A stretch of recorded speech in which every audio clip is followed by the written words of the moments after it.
and there is still the memory of what happened to us when we were in the wilderness. Let me unpack this thing for you. The wilderness is the place that the children of Israel were caught up in that should have really taken them 40 days to get to their destination, but because of being faithless, because of complaining, because of whimpering, because of being disobedient, doing things their own way, they got caught up in the place that we refer to in a wilderness. Now let me find your street and your address, because there are some of us that have been stuck in the same place, stuck in the same position for a while, and we're upset, we're frustrated with God, we're upset, wondering when is it that we're going to move out of this place. And what you got to understand is some of the reason you've been stuck in the same place is because not of what the devil did, not because of what God did to you, but because you did this to yourself.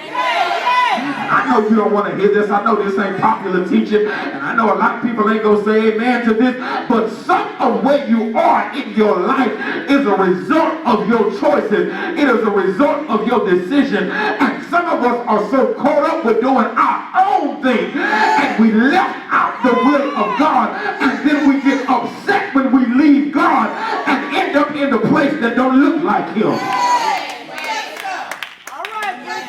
They're caught up in the wilderness. They're wondering, God, why did you deliver us to then allow us to be caught up in the wilderness? And the answer to that is real simple. I delivered you because I got a plan for your life, but you ended up in the wilderness because you didn't want to follow my word. You didn't want to listen to what I had to say. You thought you could do it better by yourself. Whenever you decide to leave God out of the plan, you have just planned to end up in a wilderness.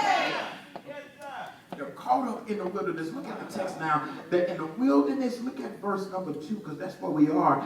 Verse number 2 said, and he said, make knives, because I need you to do some cutting away.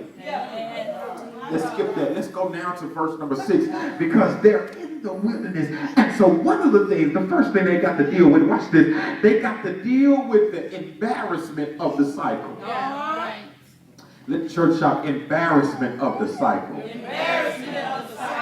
They have to deal with the fact that they're caught up in a place. They look to be confused. If you know the Bible, the Egyptians were looking at them, watching them go around in circles in the wilderness, and they said for themselves, they must be confused. They're lost without us. They can't make it without us. They never should have left us. Y'all ain't caught that yet. Because they don't have us, they stuck in the same place.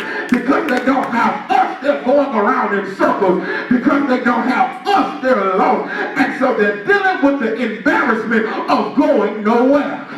And to make matters worse, you're going nowhere and your haters are watching. Let me talk to the 2 or 3 of you who are in the room that are dealing with some stuff where you're having to be lost, you're having to go nowhere, you're having to be stuck in neutral, and to make matters worse, it's before your haters. Nothing makes stuff worse than to be embarrassed because you left trusting in God. You left because the Lord told you to move. You left because you believe God had something better in store for you. And when you leave, the folk that you left are watching you go nowhere.